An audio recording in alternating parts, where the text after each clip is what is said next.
নাকি? আমিও বলি না গেটের ভিতরেই তো আগুন টাগুন লাগছে নি? না না না লাগবে না। তাহলে একটা খবর ছড়াইলো হঠাৎ আগুন করে। নেই, আগুন নেই। আরে মশার জন্য বলে আর ওই যে কাগজ দিয়ে ধোয়া দিছি আমি, এটা মনে যাচ্ছে দেখছে মনে হয়, ধোয়া উঠে ফোন করে দিই।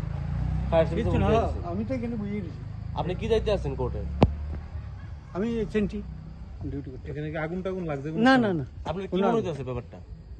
ব্যাপারটা তো আমার কাছে ফল্ট, এর সঙ্গে কথা কইছি, কইতেছে আমি তো ভালো করে দেখছি না, একটু ধোয়া দেখছি, কালকে ফোন করছি। ফোনে কথা কইছেন? হ্যাঁ, এটা কোন কোর্ট?